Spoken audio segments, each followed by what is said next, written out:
Buenas noches a todos, gracias por venir y acompañarnos en la presentación de Daniel Gutiérrez. Me llamo Dionel Cardoso, soy escritor y promotor en literatura correntina. Estoy acompañando acá a mi amigo y compañero Daniel. ¿Quién es Daniel Alberto Gutiérrez?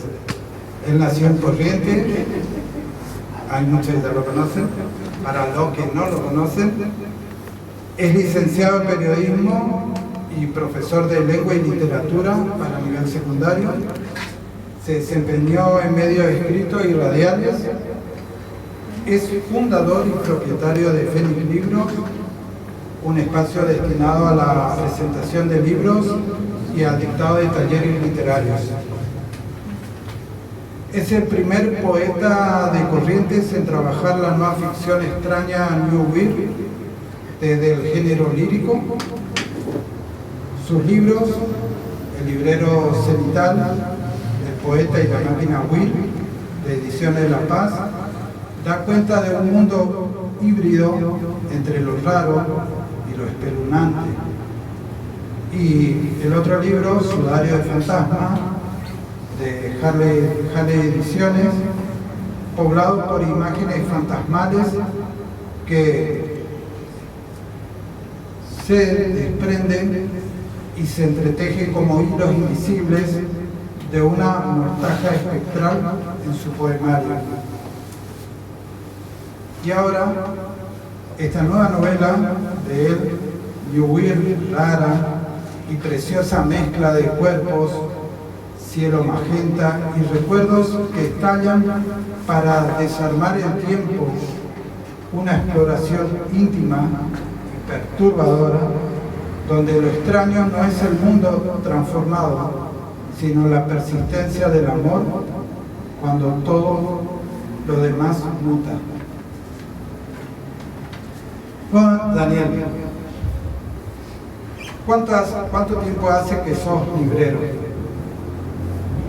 Hola, antes que nada, buenas noches y nuevamente millones de gracias por venir y sobre todo con este frío, y seguramente también, pese al mundial de los partidos, hicieron una escapadita para poder compartir este momento tan valioso y la verdad que simplemente les doy todo mi amor, mi cariño porque fue un trabajo, la escritura de y mis otros libros que me conllevaron casi 40 años animarme a escribir un libro, publicarlo y un sueño poder estar hablando de ese libro y en su propia casa que es Fénix, que como bien lo dijo Dionel, se creó por y para la literatura.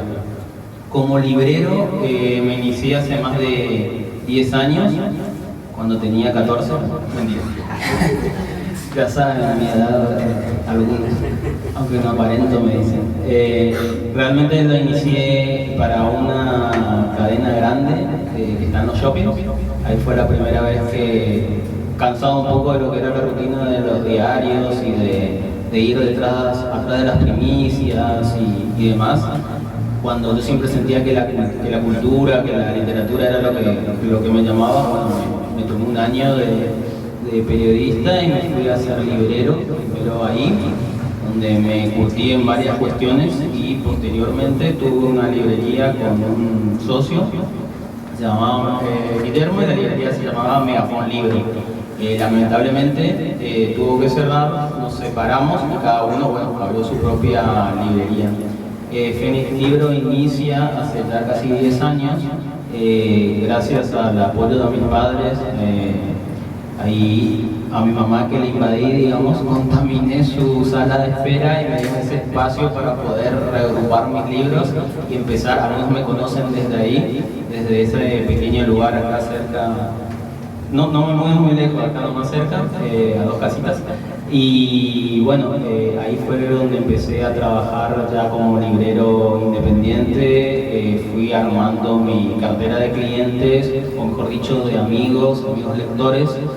Y también intercambiando con escritores, con artistas plásticos, con músicos, y la idea siempre fue esta, así que estoy muy contento está muy emocionado por poder brindarles un espacio o sumar o intentar por lo menos brindar un espacio cultural a Corrientes que suele ser bastante relegada en esos aspectos o bastante díscola cuando queremos presentar algo que rompe con el status quo. Por eso lo que vamos a hablar esta noche, compartir es esta corriente artística, que no solamente está dentro de la literatura, en sus múltiples géneros, sino que también en lo musical, en lo fílmico. Ahí traje para mostrarles algunos VHS, para los que conocen y para los que no, cuando todo era analógico y todo podía ser tocado, acariciado, bueno, ahora estamos en una época que es todo lo contrario y por eso también me motivó a escribir una novela donde se recupere esas ansias de contacto, pero que también al mismo tiempo, bueno, ahora vamos a ir hablándolo, van a traer otras consecuencias. ¿Tenés alguna anécdota para contarnos? Porque, a ver, tu librería tiene algo de diferente a las demás. ¿Qué me podrías contar? Que me hizo millonario, no, eso ojalá. Eso sería diferente siendo librero. No, como siempre hago ese chiste de nadie pone una librería o es escritor para volverse millonario. Puede pasar, Stephen King, como estábamos hablando, otros autores, otras autoras, pero creo que lo que siempre quise es crear un espacio, ¿sí? Un espacio que todos puedan venir y sentirse a gusto, un espacio cálido, y que no se sientan juzgados. A veces a mí me pasó en mi devenir como alumno, o sea, yo también soy profesor, ahora no estoy ejerciendo, pero soy profe de lengua y literatura, uno nunca deja de ser nada de lo que ya forma parte de su ser, pero yo tuve, por ejemplo, la cuestión de, como anécdota, no tanto como librero, pero sí como lector y escritor. Y sé que acá están colegas y profesoras de lengua. Yo no tuve nunca una profesora o un profesor de lengua que me motivase a leer, por ejemplo. Creo que en ese sentido fue una búsqueda muy personal y bastante solitaria. Y escribir es una labor solitaria, pero al mismo tiempo te abre puertas para conocer a gente muy hermosa, muy cálida. De hecho, muchos de los que están acá nos conocimos a través de la literatura o a través de compartir una opinión sobre un libro, sobre una película. Entonces fue mitigando esa soledad y también fue dándome fuerzas para poder continuar en un contexto que siempre parece adverso, nuevamente digo, para la cultura. No quiero entrar en política, siempre digo que todo libro es político, más no partidario, eso no me interesa entrar en ese tema, sino que podamos debatir ideas y que Fénix Libros sea un espacio donde uno pueda venir y dar su opinión y después recibir una opinión que puede ser igual o opuesta, y eso es lo rico del debate, ¿no? Llegar a disensos o no. Y me parece que hace falta espacios donde la gente realmente se sienta segura, venir, charlar, llevarse un libro o no, llevarse una recomendación de una película, un disco o lo que sea. O yo me nutro mucho de todos ustedes, de toda la gente que pasa o pasó por Fénix, siempre me marcó y me dejó algo muy positivo. A la hora de ser librero, me costó mucho también decir que soy librero, así como me está costando decir ser escritor. Anécdota, me fui a comprar un chocolate y la chica que atiende el kiosco de la esquina me dice: ¿vos sos escritor? No, vos tenés una librería y escribiste un libro.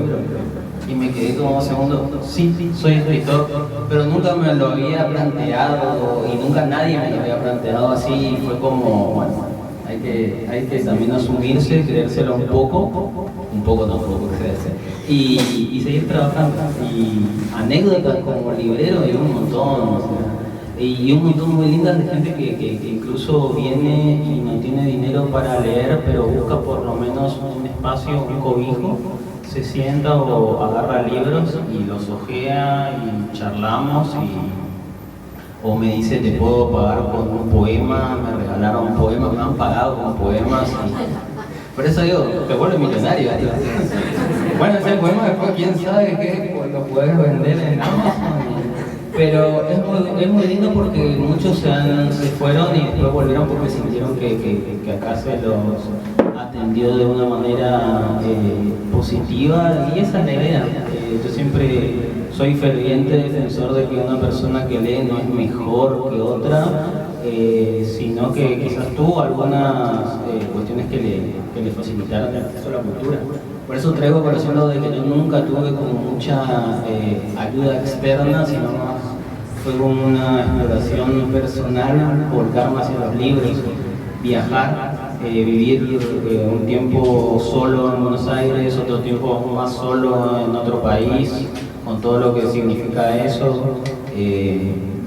Como lo fue vivir en España, yo creo que en España me volví verdaderamente lector, y con esas herramientas que me dio la soledad, la lejanía, pude ir también construyendo, trayendo recuerdos y escribiendo historias que poco a poco, bueno, por suerte tuvieron lugar para ser publicadas. Yo tuve la oportunidad de conocerlo a Daniel por primera vez en una invitación de un taller sobre New Work. Yo lo seguía por Instagram, por Facebook, y siempre tuve la curiosidad, y a veces por circunstancias de la vida, el tiempo a veces era tirando conmigo y no me daba esa oportunidad de conocer el lugar, y bueno, me sentí muy cómodo de la primera vez que lo conocí a Daniel acá, siempre muy atento y curioso en conocernos. Eso es lo bueno que él tiene, de que no solo él se presenta, te habla, sino también siente esa curiosidad de conocerte, de saber tus gustos, qué haces. Así fue creciendo nuestra amistad. Ahora vengo más decidido a las presentaciones, así que hago lo posible, estar en la mayoría, a veces por el trabajo, bueno, no estoy. Hoy hice todo un desafío para estar presente, se nos queda pendiente la charla, que a veces un escritor pasa por muchas situaciones, no es fácil, no es solo el desafío de sentarte a escribir, sino a la hora de publicarlo. También nosotros los que por ahí promocionamos y difundimos también tenemos ciertos desafíos, y a veces el desinterés de las personas nos complica un poco también el avance, pero nos fijamos. Vos habías hecho mención, bueno, tu profesión como profesor, yo había visto parte de tu trabajo acá en la librería con tus alumnos, y me gustaría saber cómo hacer que los chicos se enganchen con la literatura. ¿Qué autores le llevas a ellos? ¿Qué autores le llevas a ellos para que conozcan por qué? En principio, bueno, retomando antes de contestar tu pregunta, si pueden seguir a Literatura Correntina en la labor que hace Dionel para la difusión de todos los autores locales y regionales es inmensa. Creo que es muy valorable que alguien tome su tiempo, que creo que es una de las cosas más valiosas. Por eso yo nuevamente les agradezco que inviertan su tiempo en este momento, para que podamos compartirlo juntos y que puedan apoyar a la gente que apoya a otros creadores, ¿sí? Por eso a veces hablamos y nos damos fuerzas porque sentimos que nuestro trabajo a veces pasa desapercibido, pero no es así. Yo siempre le dije a Dionel que su labor es importantísima, porque de manera desinteresada hace todo un trabajo de divulgador, de community manager, y sin pedir nada a cambio, y por el simple hecho de ayudarte a que tu obra, la obra de todos los autores de acá, puedan ser alcanzadas por los lectores, que sería el fin de todo escritor. Así que literatura correntina siempre va a estar en el corazón de todos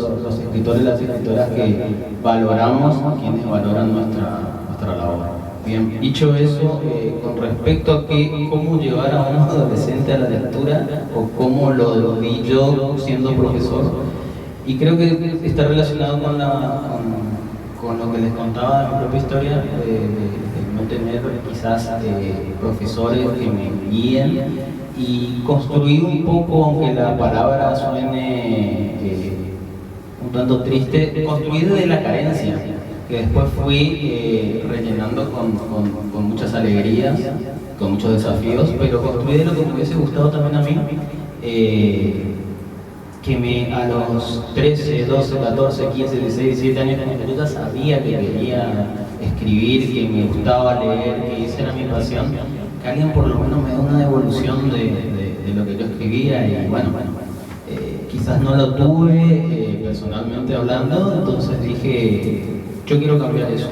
Y se me dio la oportunidad de ser docente, y creo que fue de una manera natural. Creo que al joven, al adolescente, te cree cuando ve que lo que vos decís también lo respaldás con acciones.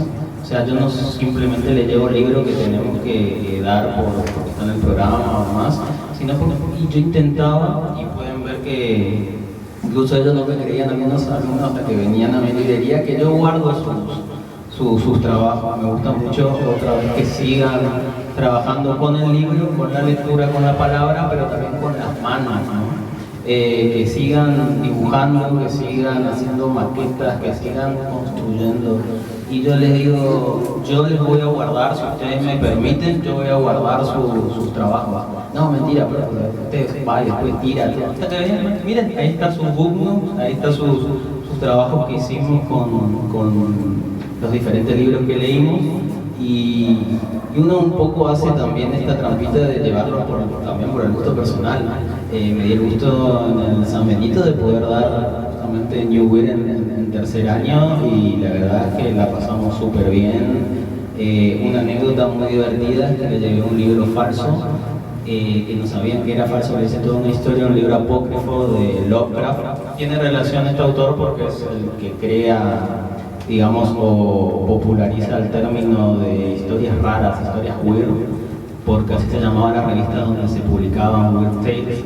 Entonces yo les dije que hay 4 libros que sobreviven. El libro se llama Necronomicon, que es el libro de los nombres muertos. Yo les decía, hay 4 que sobreviven, y uno estaba en la Facultad de Buenos Aires. ¿Y quién era el director de la Facultad de Buenos Aires? Borges. Y a Borges supuestamente no le gustaba Lovecraft, pero no le gustaba, pero le termina dedicando un cuento que para mí en realidad es un velado homenaje a la obra de este autor, aunque él decía que era justamente los que escriben terror, los que escriben en todas sus fantasías, géneros menores. Y él mentira, eso era típico de Borges, porque él escribía fantasía, él escribía cuentos que podíamos leerlo hoy con una visión de cuentos de terror, policiales. Y en ese sentido yo les dije, les voy a traer uno de esos libros, porque yo tengo un Necronomicon. No, mentira. Sí, miren, y acá está, y le mostré, este es el Necronomicon. Lo puedes ojear un poquito porque empiezan a mirar y después es un libro perdido que está forrado con piel humana, si pueden ver. Ay, no sé, no puede ser. Pero miren adentro, miren lo que es. Esto lo puedo contar ahora porque no estoy mal en un colegio, claro. Uno lo abre y es como son libros de conjuros, pero en realidad no dice nada. Pero la anécdota venía que agarraban el celular, que es como la herramienta por excelencia, y querían traducir lo que decía. Y se pasaban el libro y ojeaban, y nunca había visto que se emocionen tanto por ver un libro y tocar el libro, ojearlo y tratar de traducirlo. Y digo, ¿y pudieron traducir? No, porque el idioma no existe.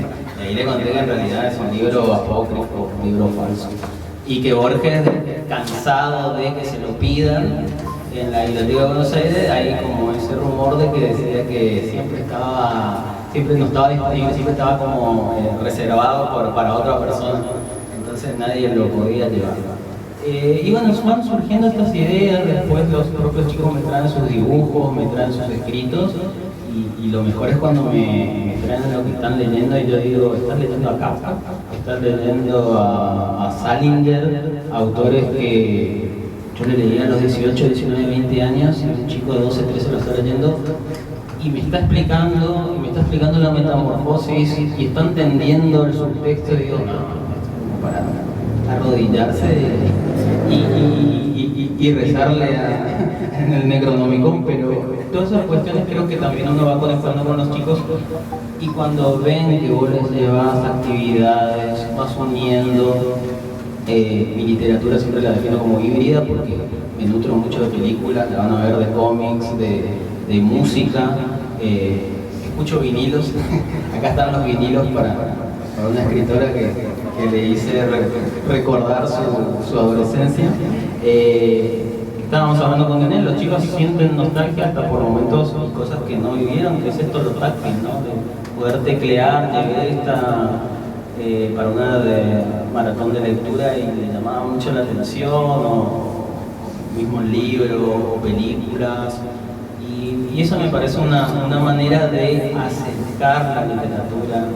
No se puede competir contra lo audiovisual, eso sería para mí tonto, pero tampoco se puede dejar de lado los libros y desdeñarlos, sino crear puentes entre las diferentes formas de manifestar el arte. Entonces yo le decía, sí, ese libro que ustedes me dicen en realidad es una reinterpretación de tal otra historia más antigua, porque la literatura es eso, chicos. La literatura es la escritura continua, es un texto, un hilo que vamos agregando nosotros a ese manto inmenso que es justamente lo literario, ¿no? Y bueno, por suerte la mayoría de las veces me fue bien, y la mayoría de las veces el enemigo más grande fue justamente la inteligencia artificial, cuestión que también motiva a la escritura de este libro, ¿no? Cómo vamos encapsulando nuestros miedos y también vamos mutando. Antes era, ¿a qué le tenían miedo? Al lobizón, a Jason de Viernes 13, a Freddy Krueger. Bueno, ahora hay otros temores que están acá encerrados. Este es el nuevo castillo del celular. Lo que tienen ustedes todos, acá está el nuevo castillo del monstruo. Y a los monstruos o se lo puede adoptar, ¿sí? Y tratar de quererlo y entenderlo, cual Frankenstein, o se lo tiene que combatir, ¿no? O nos va a comer el monstruo. Entonces, en ese devenir el que trataba de explicar, chicos, ustedes pueden escribir, chicos, más que hacer una copia y pedirle a una guía que te escriba un cuento de terror gótico, un cuento policial. Se están subestimando y no se subestimen. Todo lo que ustedes creen, todo lo que sea creación netamente humana, aunque sean 3 renglones, una carilla, 5 palabras, va a ser mejor de lo que te pueda dar una inteligencia artificial.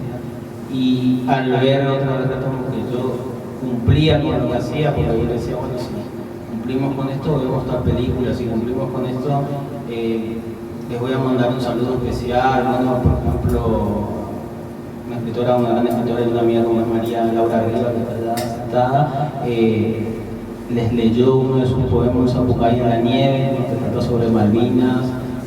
Hay un silencio, encontrar un silencio en un aula, los profesores se agarran y escuchar cómo lee a alguien sus historias y ese amor que le pone, ese énfasis, eran momentos mágicos. O contactarme con el director de tal película que la vimos, que tiene que ver con el libro que leímos y que le hablaba a tal curso de tal colegio de Corrientes, de tal lugar, a tal año. Bueno, eso también son formas que tenía para motivarlos.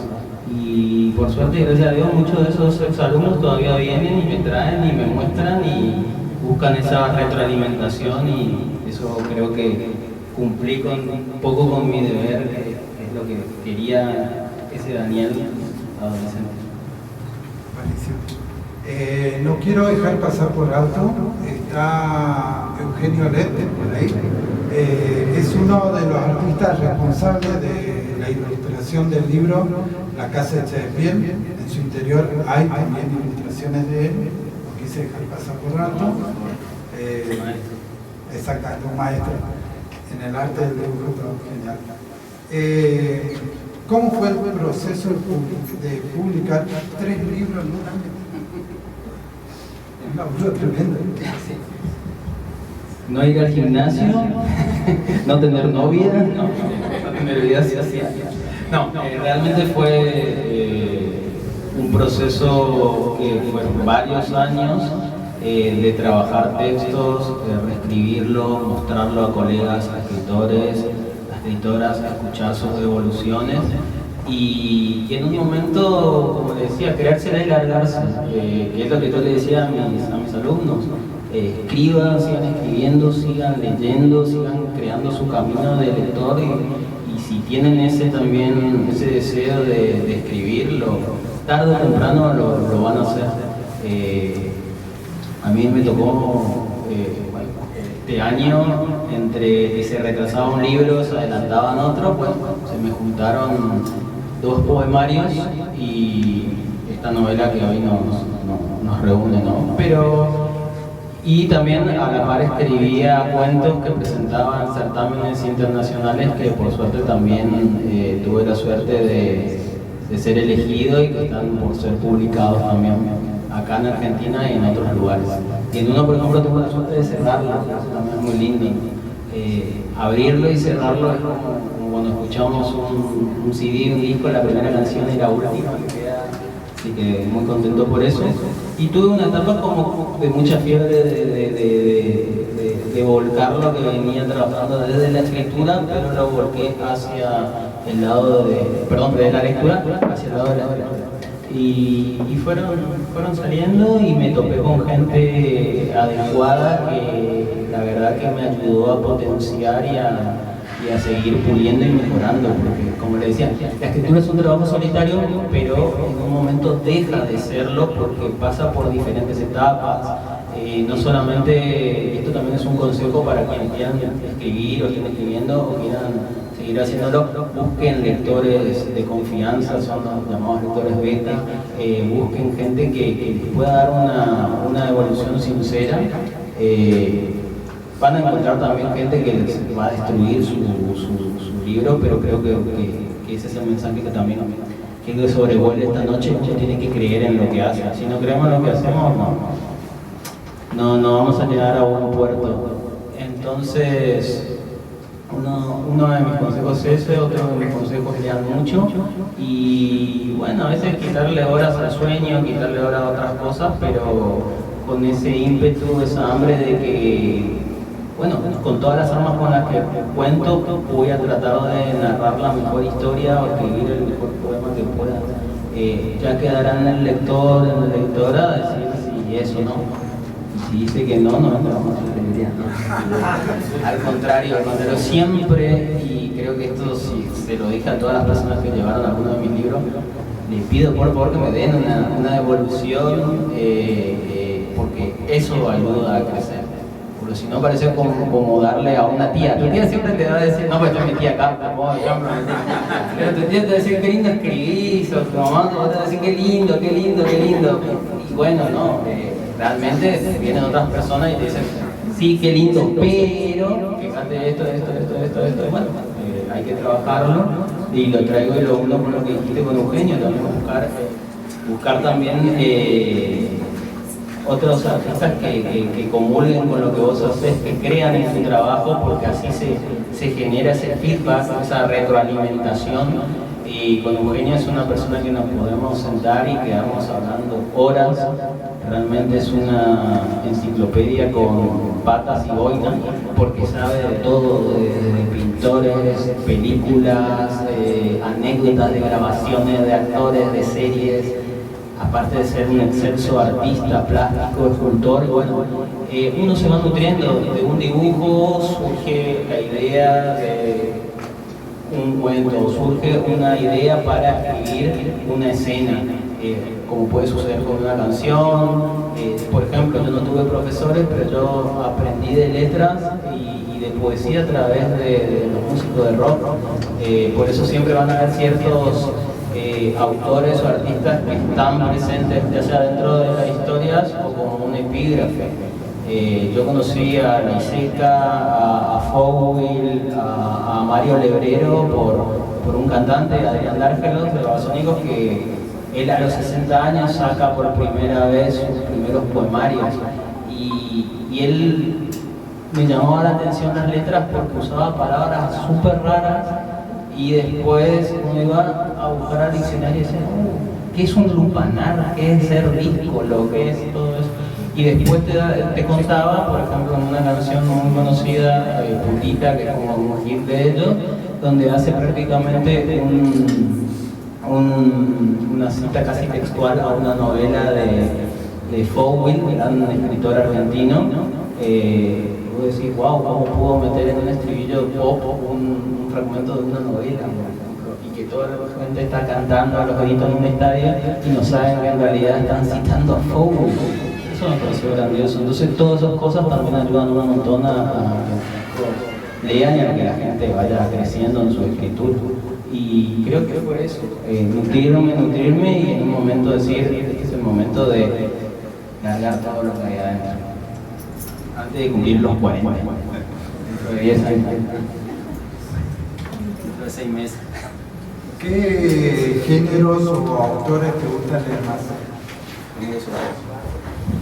Género poesía, creo que como muchos, uno empieza escribiendo poesía y después sueña con escribir una novela, y ahí estoy haciendo un afano amoroso a uno de mis escritores preferidos, que es Roberto Bolaño, que era un gran ladrón de libros y también de frases, que una que me marcó mucho es esa, ¿no? Escribo versos, sueño con hacer una novela. Creo que a partir de ahí tuve como ese momento de decir, voy a escribir mi poesía, voy a trabajar mi poesía, pero no me voy a detener en eso, porque una vez que viste tu libro plasmado, editado, que es como tu primer hijo, y bueno, ya querés más. Y bueno, creo que me cebé un poco con mi paternidad y la mandé trillizos de uno. Por suerte son libros, porque como librero costaría, pero la cuestión es que me gusta mucho la poesía, obviamente, pero también me gustan todos estos nuevos géneros, y al ser periodista, el primer género híbrido por excelencia fue la crónica periodística, con Rodolfo Walsh a la cabeza. Hoy podemos hablar de Neira Guerreiro, que es una maestra de la crónica, porque la crónica periodística, para los que saben, o no saben, mejor dicho, es trabajar un hecho real con todas las herramientas que nos brinda la literatura, ¿sí? Entonces, yo decía, ¿cómo se puede contar de cualquier nimiedad si tenés las herramientas y tenés también la capacidad? Puedes contar y hacer que a mí, que no me interese la vida de un bailarín de malambo, por ejemplo, una historia sencilla que era malambo, que bailaba ese señor, me quedé leyendo un libro sobre eso. Y bueno, es la capacidad que tienen los escritores de adentrarse en esos universos tan raros. Y dentro de la rareza me topé con el weird, ¿no? Raro, extraño. Hay profesora de inglés, esperemos pronunciar bien. Vamos a decir ficción extraña, especulativa. Pero cuando empecé a ver que era un género que se mezclaba mucho con otros sin perder sentido, y incluso servían como medios de crítica social, dije, acá me siento cómodo, porque no me encierro en un género puro, y tengo que respetar esas reglas, sino que puedo incluso jugar, tergiversarlas, y jugar también con lo que quiere o espera el lector. Y como lector es lo que más me gusta que haga conmigo, ¿no? De cerrar un libro y decir, no pudiste terminarlo así, querer tirar el libro y demás. Creo que cuando te interpela tanto y te atraviesa la historia, el escritor o la escritora hizo bien su trabajo. Y yo creo que estos géneros híbridos funcionan, y funcionan también como un disparador para todos aquellos que por ahí nos sentimos muy cómodos encerrándonos en géneros, podamos seguir jugando, ¿no? Hacer como un mix interesante entre todos ellos. de autores puedo hablar mucho, así que pueden venir y visitarme y charlamos de autores que me gustan a mí y sobre todo que me gustan a ustedes. ¿De qué trata La casa hecha de piel? La casa hecha de piel. Bien. De por sí, uno de los libros que a mí también más me interpeló, que creo que es necesario, seamos creyentes o no, es la Biblia, ¿no? Y la cuestión de saber qué es el cuerpo, ¿no? El templo de uno. Y yo quería ir hasta los límites de eso, decir, bueno, si el templo mío es mi cuerpo, es mi casa, está hecha de piel, ¿hasta qué punto se lo puede profanar? ¿Hasta qué punto resiste la piel antes de sucumbir ante la soledad, ante la tristeza y ante un mundo que no conoce?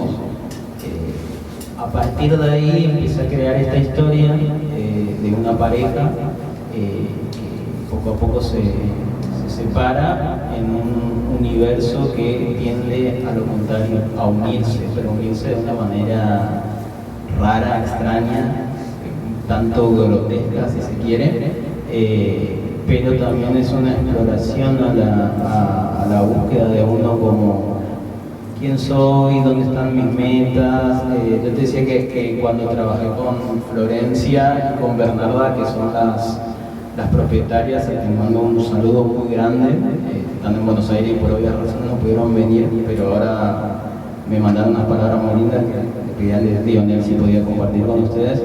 Desde el primer día que me encontré con ellas, tuvimos las reuniones, está buena la tecnología porque podemos tener estas reuniones a distancia. Me tocó cuando lo leyó, leerlo, escuchar lo que uno escribe en la voz de otra persona también ayuda un montón a creer en el trabajo, porque yo tiendo a tirar más para abajo lo que escribo, pero leí en la voz de otro, en este caso de Florencia, y fue como wow. Y ahí pasó algo medio freudiano porque me empezó a describir el personaje, este joven pero adulto que no quiere mucho madurar, pero no sabe cómo enfrentarse hacia... Se ríen. ¿Qué está hablando de mí?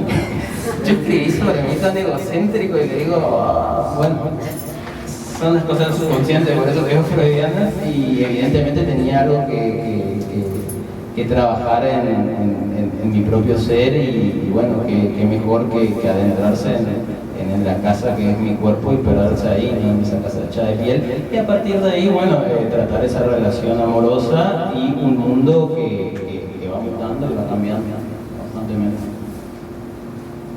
En una parte del libro nos encontramos con las anotaciones de Benjamín sobre el New Will. ¿Qué es el New Will para aquella persona que no conoce? Benjamín es uno de los protagonistas. Benjamín incluso se le dice al hijo más chico de la casa, es el Benjamín del hogar. Eso me di cuenta después que tuve esta lectura y dije, claro, soy un chico de esta cabeza, ¿no? Bueno. Y Benjamín lo que hace en un momento en que también está a la deriva de su vida es escribir una suerte de ensayo sobre lo que es este género raro, ¿no? Estos extraños géneros nuevos. Y dije, voy a plantear a través de ese personaje pues una novela coral. ¿Qué quiere decir esto? Que hay diferentes voces, ¿sí? La de Benjamín, la de Valentina la pareja, hay una voz en off que no sabemos si es uno de los personajes, si es un dios perverso, si es una paranoia colectiva, hay un ojo que habla, también hay muchas cosas que son propias de este género, pero quería que justamente no cerrara en el libro porque quería, ¿qué me estás contando? Acá aparece un ojo hablando, después aparece esto, llueve y se empiezan a unir plástico con gente. Bueno, para que la gente que no conozca este movimiento artístico que la viene, como les digo, del principio del siglo pasado con Lovecraft y fue mutando justamente, digo, bueno, qué mejor que la propia novela cuente sobre ese género. Entonces, por ahí se interrumpe la narración y este personaje está escribiendo un ensayo sobre New Weird, donde da ciertas pistas para que el lector después, si le interesa, pueda seguir profundizando. Y no solamente da un breve pantallazo, porque en esta novela todo parece que se deshace o todo queda como inconcluso, da bastantes recomendaciones de películas, libros, autores, música que está relacionada para que cada uno nuevamente cree su camino como lector. Entonces, quieren seguir por acá y leer estos autores, o quieren, no son tanto de leer, pero son más de ver pelis, o ni uno ni lo otro, uno también pueden ver estos cuadros o escuchar a estos autores, a estos discos, y van a ver que hay una estética de la nostalgia que se ve mucho, como le decía, esa añoranza de tiempos pasados que la memoria siempre va a decir que fueron mejores. Pero con esta novela yo juego mucho con la cuestión de la distorsión, de cómo nosotros veíamos películas en VHS que a veces están usadas, estaban ya en pésimas condiciones, o eran películas clase B, clase Z que se hacían con presupuesto mínimo, entonces tenía errores de raccord, de edición, y quería jugar con eso. Y una lectora me dice, por ejemplo, no spoileo tanto porque está en la sinopsis de la novela, hay un ojo que habla y está incrustado en el brazo del protagonista. Me dicen, ¿qué brazo está? Porque primero dicen en el izquierdo, después dicen el derecho, después... Y bueno, eso se llama narrador poco fiable, le digo. Vos tenés que ver que hay un narrador que se llama voz en off, que incluso va diciendo, fíjense que esto es literatura, esto es pura literatura, puede ser cierto, puede ser no, puede tener errores, ustedes eligen creer lo que quieran. Y eso también tiene el nombre de efecto Rashomon, que está basado en una película de Akira Kurosawa, que cada uno es una historia que sucede posguerra, ¿no? Entonces se veía mucho cómo estaba devastado Japón y cómo estaba bastante la moral baja, pero al mismo tiempo no había tanta censura, como estaban metidos en otros problemas, los autores podían utilizar el arte para mostrar la degradación cultural y moral que había. En este caso son tres personajes que se juntan en la Puerta de Rayo, que es como una especie de santuario, y cada uno va a contar su versión sobre un hecho que es el asesinato de un samurái y bueno, la violación de su esposa. Y nosotros vamos a ver a través de la cámara, nunca vamos a ver al juez, sí vamos a escuchar la versión de cada uno. Cada uno va a contar la versión que cree que es la verdadera, incluyendo a la esposa e incluyendo al fallecido a través de un medium. Entonces genera esta cuestión de quién me está diciendo la verdad, el peregrino, el monje, el que lo encontró, el leñador, la mujer que estuvo presente, el mismo muerto hablando a través de un medium. Entonces genera esa extrañeza, y al generar extrañeza generamos literatura y dejamos al lector o la lectora pensando, esto que me contó tal personaje es así, no es así, o quizás para él sea, bueno, quería generar esa cuestión y jugar con los narradores poco fiables, que para mí son los mejores porque les tomas cariño y después te terminan traicionando y decís, ¿para qué le creía otra vez? No, vamos a aprovechar que mencionaste al ojo. Me encantaría que leas una parte del libro, si te parece bien, y después abrimos al debate con las preguntas. Bien. También todavía no, por favor, sí. Por lo menos creo que generamos calor humano entre todas.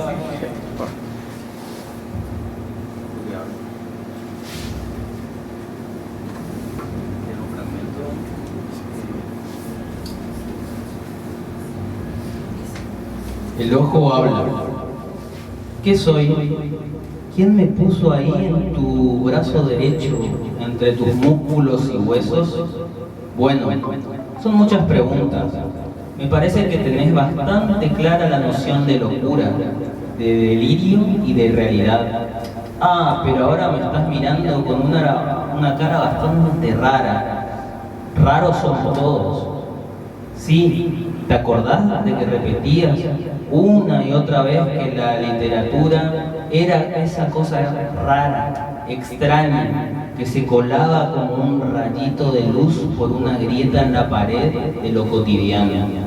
Esas pavadas que aprendiste tratando de entender, vaya a saber qué cosas sobre los libros, sobre las historias. Bueno, te tengo una respuesta. Después vamos viendo las demás. En esta historia no existe ni un poquito de luz. Todo es oscuro. Se apagaron los focos, los reflectores, las cámaras, las estrellas. El único brillo soy yo, azul pálido. Soy el que habla, aunque no tenga boca. Qué manía esa la de taparte tu boca, esa que tenés para ahogar el grito. Te da miedo que alguien sepa que sentís miedo, que estás totalmente empapado por el sudor del susto. Un baño de horror, una sensación abstracta, casi como un abrazo fraterno de un padre abusivo. No quiero crearte más imágenes confusas. Esta, como diría vos, estás cagado de miedo. Y se nota aunque te retuerzas en el suelo y me escuchás. Mi voz te penetra. Parece que las palabras se forman con sangre. O eso es lo que veo que buscaste. Intentaste apuñalarme. Bueno, cachorrito de Jason, no pudiste. Muchas películas, muchos libros, pero no te dio el valor para destajarte solito. Mejor así. Hoy, acá, en este nido de soledad, soy tu única compañía. Mírame, por favor. Mírame. Dale, no seas malo. Mírame. Ahora sí tengo tu atención. Tenés los ojos puestos en mí. Te juro que no es un chiste. Soy un ojo, uno que te miró hasta escrutarte el alma. Decime, Benjamín, ¿crees en el amor a primera vista? Un aplauso, por favor.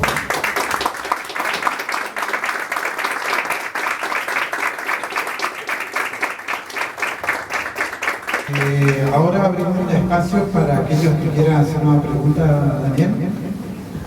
Levanten la mano. No doy el número de psicólogos. Sí. Tengo dos preguntas. Sí. Una, vos dijiste que hay un monstruo, sí, y que hay que o domarlo o combatirlo. Sí. ¿Vos lo estás domando o lo combatís? Bien. Esa sería la primera pregunta. La primera pregunta. Y tengo momentos, y soy contradictorio y humano como todos, entonces hay momentos donde puedo domar y hacer las paces con esos monstruos, porque a veces son más de uno, y hay otro en que sí puedo controlarlos. De hecho, a título personal, dejé de procrastinar las novelas, también escribirlas, venciendo otros tipos de adicciones o cuestiones que me alejaban de la literatura y la escritura, justamente tratando de tapar la soledad. Le dije, no, bueno, trabajemos en lo que siempre a mí me ayudó a que ese monstruo esté ahí encadenado. Pero a veces me acerco y le tiendo la mano y le digo, sí, somos muy parecidos.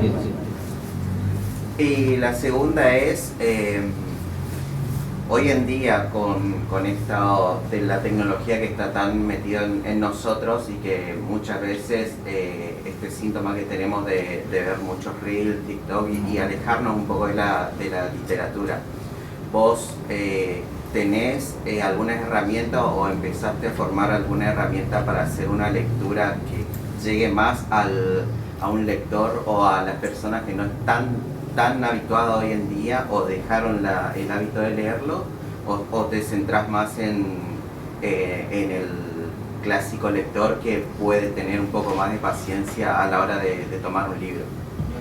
No, bueno, ese es un gran, hablando de monstruos, espero que eso es el monstruo que nos atraviesa a todos, chicos, grandes, y lo más triste es que cada vez más jóvenes, ¿no? Cada vez más chicos se vuelven adictos a la pantalla, ¿no? Hasta generan ese síndrome de abstinencia, hablando de vicios o cosas, ¿no? Es prácticamente una droga.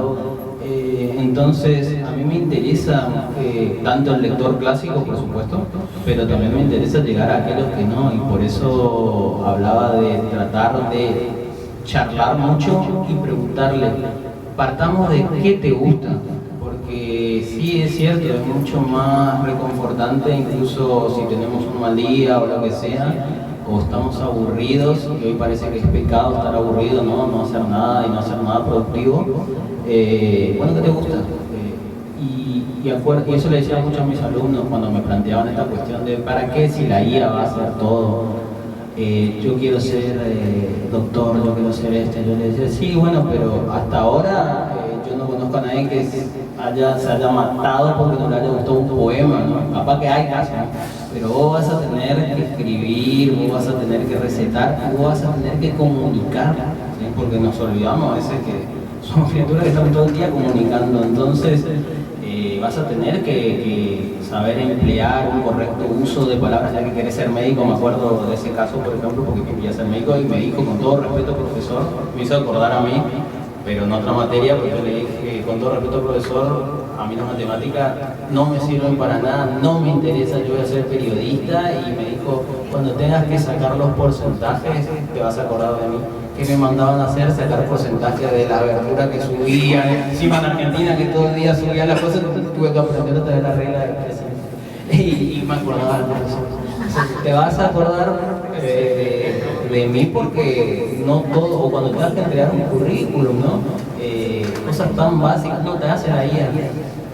Tengo colegas que entregan currículum de profesor de lengua y literatura con errores ortográficos que creen que le dieran el trabajo. No, por eso me están aguantando a mí, por lo menos eso escribí. Pero trato mucho de hablar y trato mucho de hacer interconexiones, ¿no?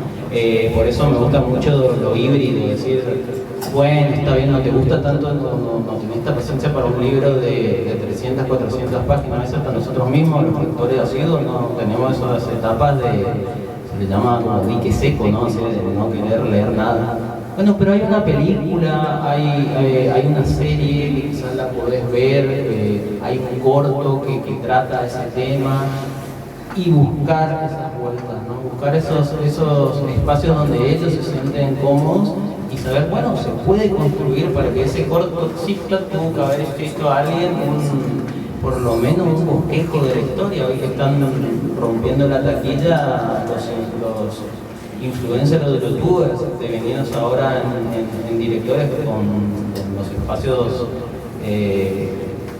liminales como Backrooms o Obsesión, por ejemplo, que al verla me remontó mucho a mi novela, ¿no? Estas cuestiones del deseo o hasta dónde podemos poseer o ser poseídos por el otro, ¿no? Y ellos se educaron, como nosotros nos educamos en el ciber, o nos educamos alquilando en un videoclub, teniendo internet las 24 horas. Si se puede canalizar, es una muy buena herramienta. Lo que pasa, como le dije también a otra, y traigo siempre colación porque, bueno, era lo bueno de ser profesor o tener un espacio donde vengan jóvenes, es que estás actualizado, no te quedas en el Windows 95. Entonces me decía, sí, pero la IA es una herramienta. Y te tiran eso y todo el curso te mira 35 chicos a ver, 37, a ver qué les contestas. Mirá, hasta donde yo sé, la herramienta, por ejemplo, un carpintero usa un martillo. Vos mostrame cuando el martillo use al carpintero para crear una obra. Y ahí nos va a llevar a todo tipo de actividad en tu vida. Es una herramienta, obviamente necesaria y muy útil, y la empleamos, pero también, como todo, como todo lo que se sobrepase su límite hace mal. Y bueno, es explicarle y demostrarle que puede haber otras cuestiones.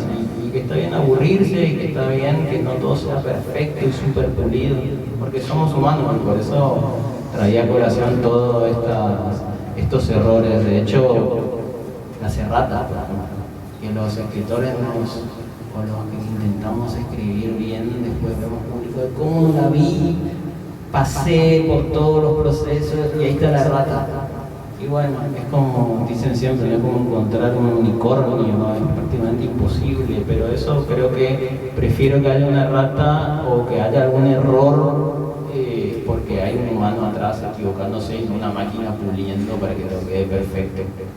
Pero creo que es eso, siempre demostrar con las acciones lo que uno está manifestando con la palabra. Si me ves scrolleando todo el día, pero no utilizando ese escroleo para después otra cosa ligada a la literatura o al arte, y capaz que no me crees mucho, ¿no? Que sea escritor. O capaz te estoy metiendo un chamuyo y quería escrolear porque no. Pero no, verdaderamente es eso, respaldar con acciones lo que uno predica. ¿Alguna otra pregunta? Sí. Dani, Sí. bueno, primero te felicito, vaya a saber. Bueno. A ver, cuando yo era adolescente, estaba Ray Bradbury y era la ciencia ficción, y teníamos crónicas marcianas y qué sé yo. Ahora se desclasifican expedientes que avalan la existencia de los denominados extraterrestres y la posibilidad de que puedan existir aquí. Avalaron un avistaje que hizo un piloto argentino con su tripulación completa de una nave que lo siguió y demás. Eso por un lado. Por el otro lado, si vimos la inauguración del Año Nuevo Chino, los humanoides que hacían gimnasios más ágiles que yo, absolutamente. Todos, la mayoría. Tremendo. Entonces ¿cómo crees? Porque la literatura ya es un híbrido de distintos géneros, lo tenemos que observar, y la vida es un híbrido. ¿Cómo crees que va a impactar esto en esa posibilidad de que a lo mejor me dé vuelta y tenga un humanoide de estos con la casa hecha de piel, ¿no? O sea, con alguien, así como el plástico, se unió como un humanoide, si se enamora de un humano, o ya estamos conviviendo con extraterrestres y no lo sabemos, ¿cómo impacta? ¿Cómo va a impactar, crees vos, por lo menos en tu literatura? ¿No sos un extraterrestre o sos humano? Te pregunto por la duda. Acá hay gente que yo creo que es extraterrestre, pero por lo extraordinario que son y el arte que hacen. Vos sos una de esas personas. Yo creo que va a impactar de una manera positiva. Hay que estar abierto siempre a sorprenderse. Antes de la charla, no sé si leyeron, escucharon la noticia, también traigo esto porque estábamos en boga, que están comprando muchos libros para alimentar a una inteligencia artificial para después destruir esos libros. Entonces vos tengas que estar pagándole a una inteligencia artificial, a una megacorporación, para tener esa información que estaba al alcance de tu mano, ¿no? Y encima libros muy específicos que lo venden en librerías de viejo, digamos, ¿sí? de segunda circulación. Ahí está la realidad, otra vez superando a lo que uno podría imaginar, porque cuando yo escuché, leía eso, decía, pero qué tremenda trama, ¿no? Con buenísimos argumentos para escribir algo, y es la realidad. Otra vez, yo creo que esta literatura también lleva el nombre de ficción especulativa, ¿no? Porque estamos especulando, pensando esta cuestión. Si al día de mañana tenemos, como vos decís, un humanoide ya prácticamente siendo parte de la familia u otras cuestiones, ¿no? Me parece que abre el campo para que nosotros podamos fantasear, pero al mismo tiempo ese autor que nombraste traje lo de la inteligencia artificial y la destrucción de libros. ¿A qué libro les remite? Que destruían libros para que la sociedad esté dopada y sea manipulable, ¿no? O un cuento que siempre me encantaba leer a los chicos, que se llama Cuánto se divertían, que narraba la historia de una nena que tenía un profesor virtual en su casa, que le tenía que entregar la tarea de manera remota, que no tenía compañeros, que no había un edificio donde ir, no había recreos, ¿no? Y su amiguito se encuentra un libro y tocan el libro, pero ¿para qué sirve esto? Y se maravillan con ese objeto táctil, ¿no? Y después, bueno, tiene que volver a su realidad, que es estar encapsulada, mandarla a su profesor robot y y dice, ay, cuánto se deben haber divertido los chicos, pues no, cuánto se divertían yendo a un colegio, teniendo compañeros y no estar encerrados. Bueno chicos, ¿cuándo se escribió este cuento? 2021, 2022, post pandemia, 1949. Fíjense cómo alguien ya la vio y nos adelantó lo que nos sucedió hace un par de años atrás. Así que yo creo que muchos de los escritores, como uno de los escritores que más me influenció, que fue Philip K. Dick, bueno, Bradbury y tantos otros, fueron profetas. La verdad que hay demasiadas cuestiones que acertaron, para bien o para mal, y bueno, yo creo que también sirve de advertencia, ¿no? Entonces no podemos mirar para otro lado o encaular a los monstruos y dejarlos ahí. A veces, amén de entenderlos o hacer las bases, a veces también tenemos que luchar con ellos otra vez por eso.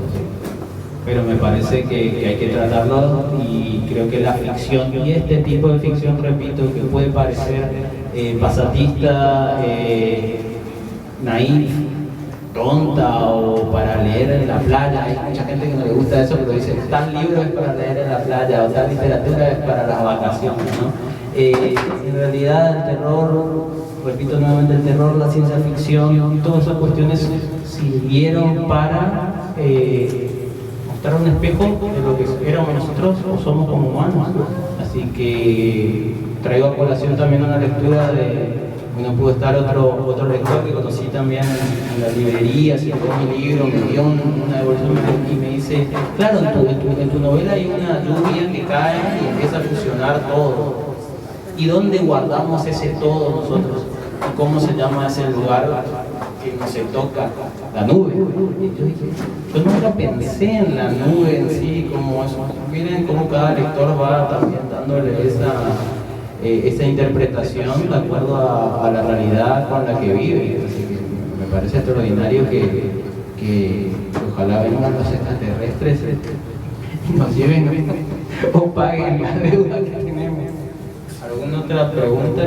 Sí. Yo creo que también, bueno, primero obviamente te felicito. Yo creo que también esto que estamos haciendo, o sea, escuchaba lo que estás diciendo, escuché la palabra advertencia. Y creo que más que una advertencia, lo que estamos haciendo es una especie de resistir ante ese avance tecnológico, ante ese avance digital. Digo, lo que ya es abrir un libro, escribir un libro, vernos para carajo, no te que dijiste el calor humano, porque no sé, ese cuento cuando se divertían, si no me equivoco, era porque, creo yo, por lo que pasaron los judíos que tuvieron que estar encerrados, me remite al diario de Ana Frank. Es como que se repite un poco, obviamente en situaciones distintas, porque la pandemia es 1000 años luz diferente de lo que vivieron esas personas encerradas durante un día así, pero también, o sea, es comentar también esto, de qué acto de esperanza y de resistencia que estamos haciendo, diría María Elena Walsh, la ternura o el encuentro como resistencia. Y es verdad, porque... Sí, totalmente. Sí, yo creo que la palabra resistir, la palabra comunidad, la palabra estar juntos, la palabra dialogar, acompañarnos,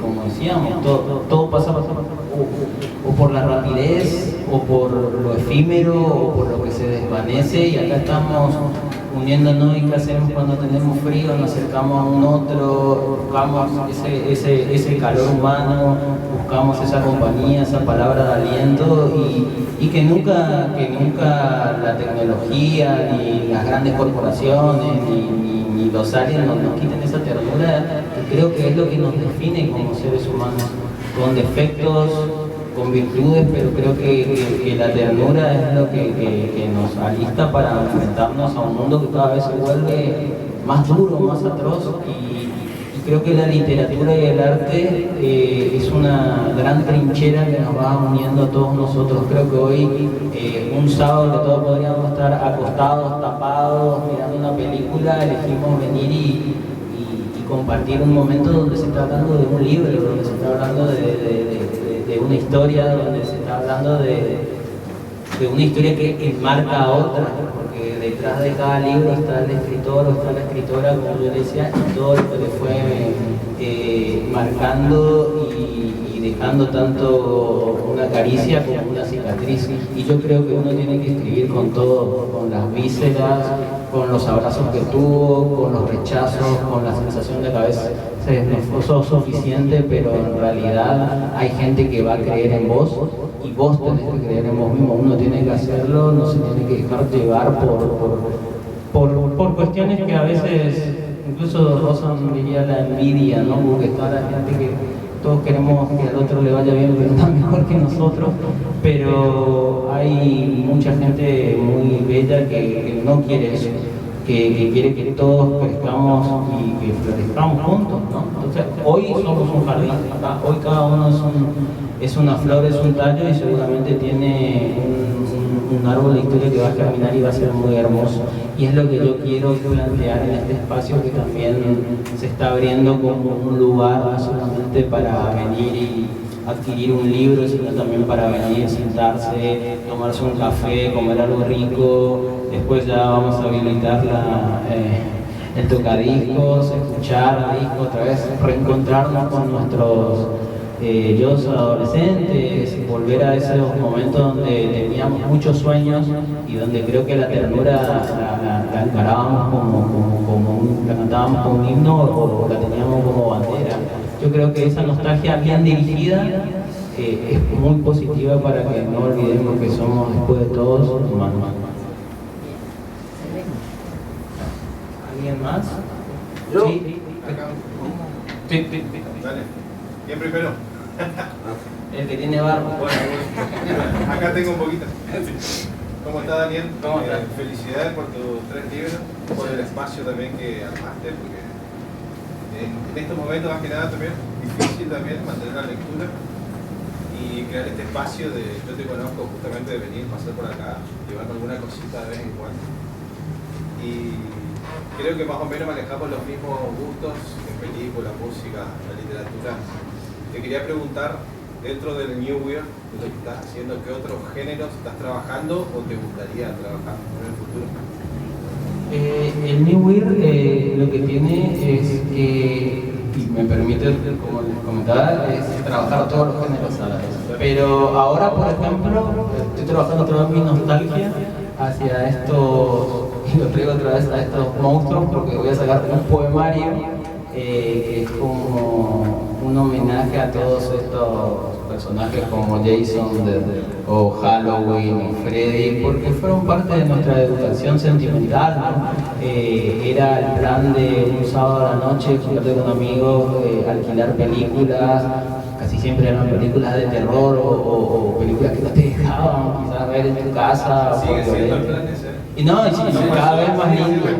Pero ¿sabes qué cambió y viene en relación a lo que veníamos hablando? Que antes podíamos ver las portadas, decir, bueno, abro y veo las portadas, podemos, pasa lo mismo con los CD, ¿no? Estábamos hablando, por ejemplo, el caso de Eugenio, dibujantes que hacían cosas hermosas. Uno tenía toda una experiencia que no solamente se limitaba a el hecho de ver la película, sino también juntarse con amigos para ver una película, después debatirla, reírse juntos de lo mala que era. Creo que esas cuestiones hay que volver a traerlas. Por eso también crear esos espacios, como lo que estoy intentando hacer con la gran ayuda de mis padres, de mis abuelas, de todas las personas que me quieren, porque realmente es un espacio para compartir. Entonces acá también va a haber, vamos a pasar películas, vamos a hacer ciclos de cine, estoy abierto a todo tipo de consejos, ¿sí? Y de idea que me quieran dar para seguir generando eso, ¿no? Y yo creo que siempre me voy a considerar poeta, porque creo que la poesía es el género donde yo me siento más cómodo. Incluso me han dicho que mi prosa es muy poética, a veces de buena forma, a veces de mala forma, pero no puedo escapar a esa beta poética. Ya te digo, estoy escribiendo un poemario sobre estos personajes porque creo que fueron parte de nuestra, como te decía, de nuestra niñez, de nuestra adolescencia o primera juventud, y creo que eso nos marca mucho en nuestro devenir después como adultos. Sí. Yo más que nada te quiero hacer una pregunta personal, ya que esto de la nostalgia me vino al pie para preguntarte. Teniendo en cuenta que la nostalgia como una herida abierta que refleja el pasado, y también encuentro un motor que impulsa tu creación, y hablaste que tuviste que dejar adicciones, nos conocemos, de compañeros de tragos. ¿Cuánto miedo tuviste, o si alguna vez tuviste mucho miedo de que esta nostalgia te consuma y caiga en algo depresivo o algo así, porque hiciste un gran cambio y eso es un mérito, que por ahí lo tomamos al alcohol como la ligera y no, es digamos un vicio más? Y bueno, si tuviste algún miedo puntual o suceso puntual que nunca te pregunté, esperé este momento para preguntarte. Adelante. Porque creo que ahí radica también justamente eso que está en el alma. Sí, porque yo tengo 3 hijos. Encima está tu mamá y tu papá. Sí. Gracias. Esos son los amigos. No, pero me parece una pregunta muy válida, porque todos estamos enfrentando seguramente a nuestros propios demonios, ¿no? El mío en este caso sí, bueno, era quizás el alcohol que enmascaraba esta cuestión, ¿no? Estamos acá con máscaras y demás. Que sí, eran tristezas, eran nostalgia, era como le decía Ezequiel, ¿por qué yo no puedo escribir un libro? ¿Por qué yo no? ¿Por qué siempre otros sí?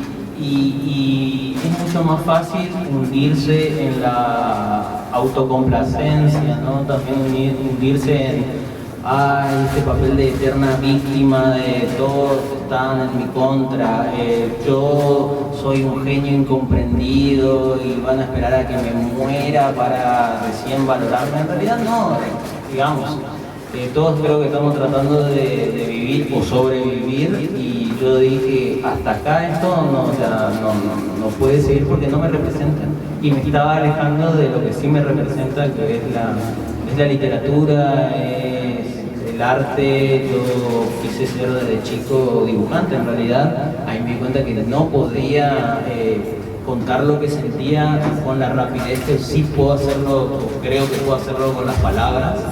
Entonces, sí fui un Sorberini y voy en su momento.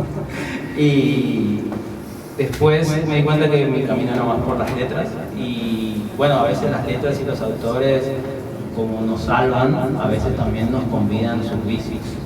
Y muchos de estos autores que yo leía estando solo, estando en otro país como España, bueno, como Bukowski, como Carver, Cheever, etcétera, Hemingway, eran hermosos bebedores. Bueno, decían hay que escribir, Hemingway decía, ¿no? Esa famosa frase, hay que escribir ebrio y editar sobrio. Yo era al revés. Yo creo que leí medio al revés ese libro. Pero realmente dije, uno a veces se tienta y ve el abismo, ¿no? Pero cuando el abismo ya te está tocando acá, no. Y te estás lastimando a vos mismo, y sobre todo lastimas a la gente que te quiere, y estás poniendo un velo hacia tu propio ser, a tu propio trabajo. Entonces dije, me alejo de todo esto y me propongo escribir. Y pude escribir 3 libros editados, un cuarto que está en la nebulosa, ojalá pueda salir, y este quinto que ya está también prácticamente. Y todo eso gracias a abandonar ciertas actitudes o ciertas cuestiones. Y no por eso dejo de tener nostalgia. De hecho, la nostalgia, por eso le digo, bien encaminada, puede ayudar. Y respaldo con mis acciones lo que digo, porque siendo profesor de adolescentes y escuchando muchas veces cuando te tienen confianza, bueno, profesor también, vas a ver que se te van a acercar chicos que te van a contar problemáticas, y a veces uno no vive todas esas problemáticas, pero sí otras, y puedes entender. Entonces me parece que si te ven como alguien que me han escrito en privado, exalumnos, que se enteraron que escribí palabras muy hermosas, y digo, bueno, tenía que pasar por todo ese infierno para poder llegar a este paraíso, ¿no? El camino del poeta es el camino de Dante. Tuvo que hacer la catábasis, tuvo que ir hasta lo más profundo para poder elevarse, porque los poetas y los escritores siempre se elevan, pese a todo los artistas se elevan, y para eso también es bueno rodearse de personas, amistades, familia, gente que te va a apoyar y que va a creer en vos y te va a ayudar a que vos creas también en tu propio trabajo. Qué respuestaza. Puede aplaudir eso, así.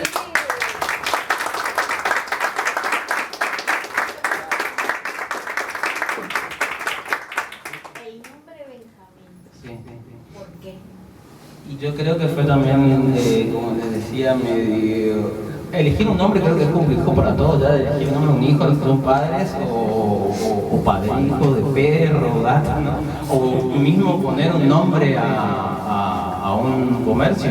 Yo le puse Fénix, que no fui muy original, siempre me preguntan si soy tengo algo que ver o soy heredero de otra librería Fénix que existía. Tuve la suerte del año pasado de conocer a su dueño, y yo le dije, no, tuve muy original, fue Fénix, porque sabemos que Fénix es el ave mitológica de la renovación, y era venir de estas pérdidas como las que te comentaba, de tratar de ser periodista en Buenos Aires, que no haya ido bien, irme a España, que no me haya ido bien, trabajar acá, allá y no encontrarse, bueno, que una librería se cierre, también es muy triste que una librería se cierre. Cuando tuve esta oportunidad de no dejar morir, dije, bueno, acá hay que renacer, y quien renace de sus cenizas es el Fénix. Y ahí puse por eso. Y Benjamín creo que es porque siempre, en ese sentido, soy el menor de 2 hermanos, soy quizás el hijo más chico, suele ser el más sobreprotegido, o el que también se compara un poco con su hermanos mayores. Y creo que inconscientemente busqué que este personaje reflejara ya desde su nombre esa cuestión, ¿no? de ser adulto pero joven, querer tomar las cosas, eso incluso el personaje lo dice, quiero resolver mi vida, quiero hacer esto, quiero tomar el toro por las astas, pero hago lo que puedo, es muy también de los benjamines de la casa, ¿no? Bueno, yo con la literatura trato de dejar de ser Benjamín y ser simplemente Daniel, una persona que escribe y que comparte libros y momentos con ustedes, a quien nuevamente agradezco un montón que hayan estado acá conmigo.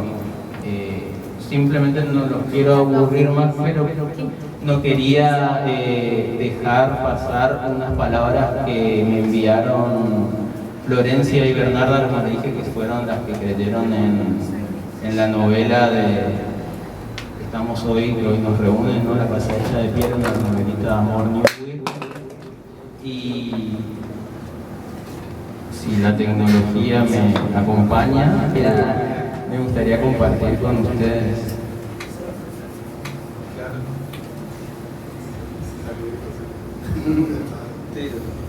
¿Vieron la tecnología? El celular ya es un monstruo, no me está dejando compartir algo ahí. Querido Daniel, hubiera querido estar allá en la librería, esa trinchera poética que acuna desde hace unos meses a tu preciosa novela. Pienso, quizás siempre conmovida frente al nacimiento de un nuevo libro, que no hay tiempos mejores que los tiempos oscuros para ofrecer al mundo una nueva novela.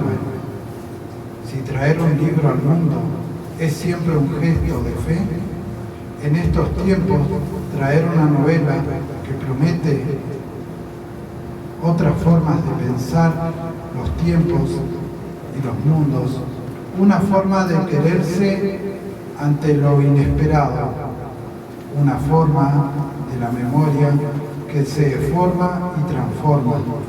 Es entonces un camino posible. La casa hecha de piel es una novela conmovedora, pero también feroz, pero también triste. pero también a veces, ¿para qué mentirse? Un poco asqueroso. El mundo en ella es siempre imperfecto. Se deja crecer. Todo lo que ya existe está por descubrirse. Entonces pienso, qué preciosa criatura para las literaturas de la imaginación, una nueva novela que es un poema, una película. La nostalgia de lo perdido y la pregunta por el porvenir. Y en el latir de esa criatura, al mismo tiempo, una promesa. Gracias por haberle dado a Leris la oportunidad de ser un pedacito de camino en el camino de tu obra. Desde la casa, nuestro cielo ha quedado para siempre un poquito rosa, un poquito violáceo, y siempre vamos a estar encontrándonos. Un abrazo enorme, Florencia. Muchísimas gracias por acompañarme en este hermoso momento, y no quiero seguir hablando porque seguramente me voy a quebrar y los sagitarios me lloran a la de la gente. Pero no, muchísimas gracias y espero que sigamos encontrándonos en otras actividades, en otras presentaciones, y acá en Phoenix Libros tienen la puerta súper abierta para venir, charlar, tomar algo y seguir creciendo juntos. Muchas gracias.